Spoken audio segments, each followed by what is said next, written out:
안녕하세요. 헤이프레임입니다. 이번에는 구글 맵스 플러터 1편에 이은 2편을 하도록 하겠습니다. 먼저 지난 1편에서 다룬 내용을 간단하게 리뷰하도록 하겠습니다. 1편에서는 세팅, 구글 맵을 사용하기 위한 세팅을 다뤘는데요. 이 세팅이라는 게 그냥 한 번에 되면 별 문제가 없는데 이게 잘 안 될 때는 또 무지하게 이게 잘 안 되잖아요. 어떤 때는 이제 뭐 앱 만드는 것보다 세팅하는 게 더 어려운 경우도 많이 있습니다. 지난번에 다룬 내용을 보면 첫 번째, 구글 맵을 사용하기 위한 준비 및 절차입니다. 뭐 이거 이미 구글 맵 사용해 보신 분들은 넘어도 되는 부분인데 일단 처음 사용하시는 분들은 가서 키를 발급받고 그리고 어떤 종류의 서비스를 할 건지 택해야 되는데 제가 그때 말씀드린 게 개발 및 테스트 단계에서는 지도, 경로, 장소 다 그냥 선택하자라고 말씀을 드렸고요. 그리고 빌링 어카운트를 등록을 해야 됩니다. 이게 구글의 정책이 바뀌면서 빌링 어카운트, 그러니까 빌링 계좌가 등록이 되지 않으면 API 호출에 상당히 제약이 있습니다. 그런데 이 빌링 어카운트라는 게 기본적으로 뭐 어떤 단계를 넘어가면 자동 빌링이 되게 하겠다 뭐 이런 의도로 이해가 되는데요. 근데 그냥 막 유료화가 아니라 말씀드린 대로 매월 $200의 무료 크레디트가 주어집니다. 매월이요. 그러니까 달이 지나면 다시 $200의 무료 크레디트가 주어지는 거죠. 제 경험상 개발 단계에서 이걸 초과할 일은 거의 없다라고 말씀을 드릴 수 있고요. 그리고 나서 안드로이드하고 iOS에서 구글 맵을 사용하기 위한 세팅을 했습니다.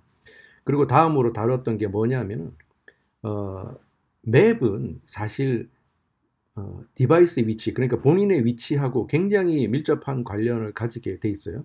그래서 제가 구글 맵 사용하는 단계에서 디바이스 로케이션을 사용하기 위한 설정도 같이 다뤘었습니다. 그리고 세 번째로 안드로이드 에뮬레이터에서는 안 나타나는 현상인데 iOS 에뮬레이터에서 구글 맵 SDK를 업그레이드 하라는 메시지가 나옵니다.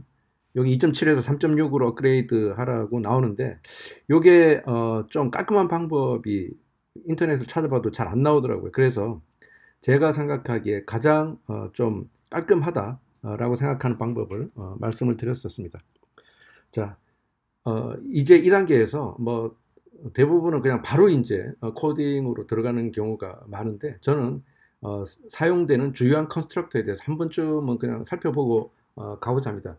왜냐하면 이런 컨스트럭터를 보면 뭐 뭐 용어 같은 것들 뭐 베어링이니 타겟이니 틸트는 이런 거 나오는데 이게 뭐 아시는 분은 아시지만 카메라에 관심이 있어서 아시는 분은 아시겠지만 모르는 분은 모르시는 거거든요. 그러니까 기본적인 것들을 한 번씩 살펴보고 가려고 해요. 그러면 뭐 그렇다 한 번 살펴본다고 이걸 다 기억에 하고 아느냐? 그건 당연히 아닌데 이런 것들을 한 번쯤 살펴보고 넘어감으로 인해서 감을 잡고 다음번에 다시 이걸 보는데 도움을 드리고자 하는 겁니다.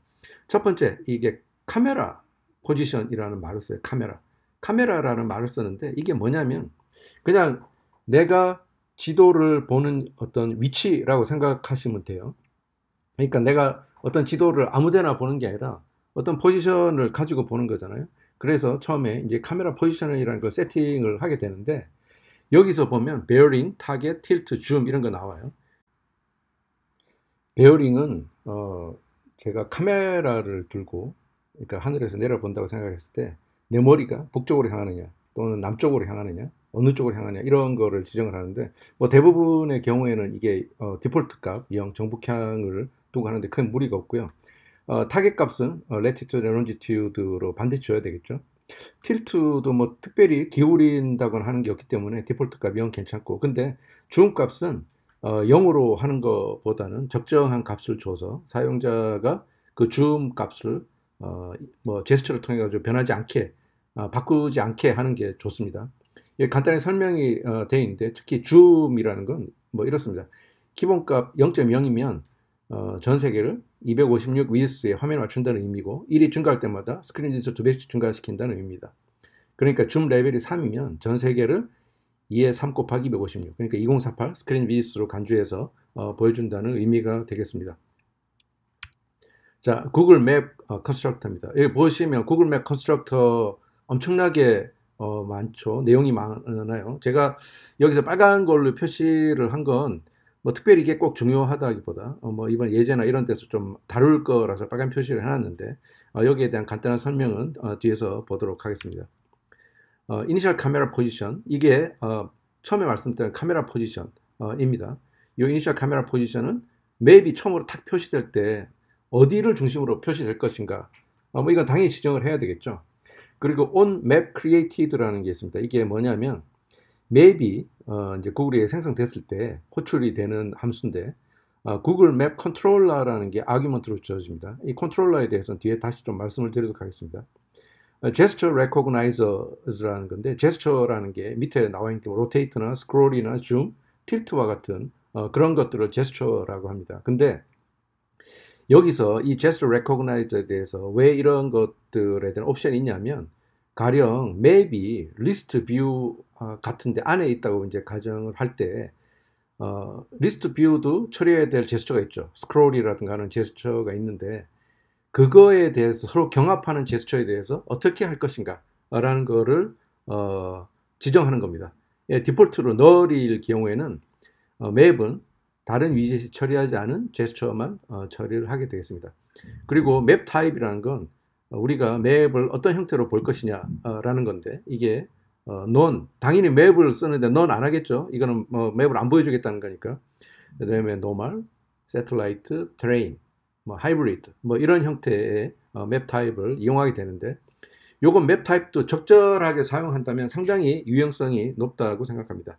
그리고 로테이트, 스크롤, 줌, 틸트와 같은 제스처는 기본적으로 다 이네이블이 되어 있기 때문에 맵을 사용해 보신 분들은 다 아시겠지만 위아래로 내리고 좌우로 뭐 스크롤하고, 그리고 줌인, 줌아웃 다 하고 틸팅하고 하는 거 기본으로 다 된다는 거 아실 거고요.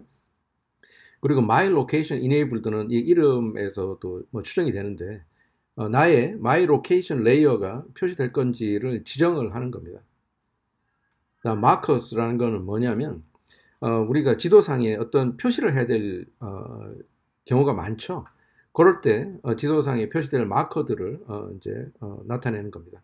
그리고 onTap, 이거는 맵을 제가 어떤 특정 위치를 탭했을 때 거기에 어떻게 할 것이냐, 우리가 흔히 많이 쓰는 거로는 탭했을 때 거기에 마커를 표시를 하는 경우 같은 경우가 많이 있죠. 자, 카메라 업데이트 클래스입니다. 요거는 간단하게만 살펴볼게요. 이 카메라 업데이트는 뭐냐면 우리가 지도를 볼 때 그 지도를 보는 포지션을 계속 변화시키잖아요. 계속 변화시키니까 그럴 때 이 카메라 업데이트를 어떻게 할 것인가 라는 겁니다. 첫 번째 하고 두 번째 요 정도만 살펴보겠습니다. 이게 카메라 포지션이라는 걸로 뉴 카메라 포지션을 주면 이게 다 스태틱 메소드예요. 카메라 포지션 업데이트가 되는데, 이 카메라 포지션 앞에서 봤던 카메라 포지션입니다. 그러니까 우리가 틸트, 줌, 포지션, 그리고 베어링 다 이제 조정을 할 수가 있죠. 그런데 뉴 렌즈 같은 경우에는 이게 컨비니언스 메소드입니다. 이게 뭐 틸트하고 이런 걸 다 그대로 하려고 하면 그거 표시할 필요가 없죠. 레티튜드, 론지튜드만 표시를 하면 되고 나머지는 API 다큐멘트에서 직접 보시면 필요할 때 사용을 하실 수가 있습니다. 다음에 구글 맵 컨트롤러 클래스입니다. 아까 제가 컨트롤러에 대해서 말씀을 드린다고 했는데, 이게 구글 맵이 생성되면 컨트롤러를 저희한테 넘겨줘요. 이 컨트롤러를 통해 가지고 우리가 구글 맵에 있는 메소드나 프로퍼티를 액세스할 수가 있는 거죠. 이게 약간 어떻게 보면 inherited 위젯하고 약간 좀 반대 방향인 거죠. inherited 위젯은 우리가 parent 위젯에 있는 어떤 것들을 액세스하는 거예요. 거기에 있는 메소드나 그리고 프로퍼티를 액세스하는데, 이 컨트롤러는 현재 위젯 내에 child 위젯의 어떤 스테이트나 메소드를 액세스하는 거죠. 이 컨트롤러 클래스를 받아가지고 저희 예제에서는 애니메이티드 카메라 같은 거를 사용할 예정입니다. 그리고 또 하나 여기에 말씀드린 게, 이 예제에서는 places search라는 걸 이용할 거예요. 여기에 링크는 이렇게 되고요. 저희가 그 중에 place search가 많이 있는데 nearby search 이용할 예정입니다. nearby search는 뭐냐면 latitude하고 longitude가 주어지면 위도 경도가 주어지면 그 위도 경도 주변의 장소들을 검색을 하는 건데, 제가 example 여기 하나 보시면 여기 쭉 nearby search 이후에 JSON이라는 게 있어요. 이 JSON, 이게 뭐냐면 나는 결과값을 JSON 형태로 받겠다라는 거고요. 로케이션에는 위도, 경도 지정을 하고, 여기 레디어스 1500이라는 거는 그 위도, 경도를 중심으로 해서 반경 1500m 내에 어떤 장소들을 알려다오 하는 겁니다. 그냥 다 알려다오라고 안 하겠죠. 그러니까 뭐냐면 뭐 레스토랑이나 크루즈나 뭐 이런 어떤 키워드를 주면 거기에 해당하는 것들만 보여줍니다. 그리고 저희가 랭귀지는 제가 코 해서 한국어로 지정을 했는데, 이 코를 지정을 안 하면 일부는 한글로 나오고 일부는 영어로 나오고 그런 현상이 발생을 합니다. 그리고 키에는 API 키를 넣으시면 되겠습니다. 그리고 니어바이 서치에 대한 주의사항을 하나를 말씀을 드릴 텐데, 이게 뭐냐면 콜을 제가 니어바이 서치 콜은 한번 API 호출을 해요. 그런데 이 반경 1500m 안에 이 플레이스가 만일에 100개가 있었다고 가정을 하면 100번을 사용한 걸로 간주가 된다는 의미입니다. 그러니까 이게 비일이 그런 식으로 되니까 나중에 나는 한 번 불렀는데 왜 이게 갑자기 과금이 되냐, 이런 생각을 할 수가 있어요. 그런데 실제로는 이게 거기 플레이스가 반환되는 것만큼, 디테일이 반환되는 것만큼 이게 빌링의 카운팅이 된다라는 거를 간주를 하셔야 되고, 저희는 뭐 이거 수백 번 호출할 거 아니기 때문에 그냥 할 거예요. 그런데 이게 정 싫으면 find place라는 리퀘스트, 좀 타겟팅을 확실히 하는 거죠. 그거를 사용하시면 되겠습니다. 요거에 관련돼서 프라이싱 플랜 한번 다시 말씀드릴게요. 빌링 어카운트를 등록하면 매월 $200까지 무료로 사용할 수가 있습니다. 프라이싱 플랜 자세한 부분은 여기서 볼 수 있고요. 요 링크는 제가 아래에 남겨두도록 하겠습니다.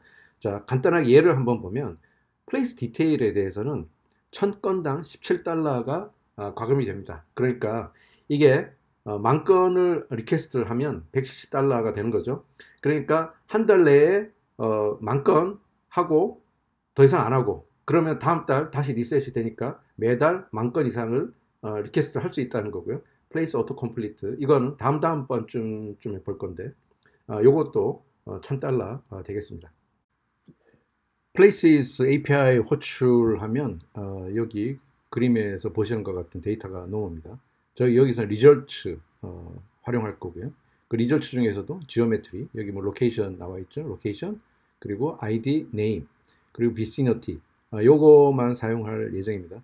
나머지 보시면 뭐 레이팅도 있고 뭐 타입, 유저 레이팅이 뭐 몇 명이 참여했는지 이런 정보들이 있으니까 상당히 유용하게 사용할 수 있습니다. 그리고 이 스테이터스는 OK인지를 확인해 가지고 여기 제대로 데이터가 왔는지를 확인할 예정입니다. 이게 뭐 다소 설명이 좀 길어졌는데 3편에서 본격적으로 예제를 진행하도록 하겠습니다.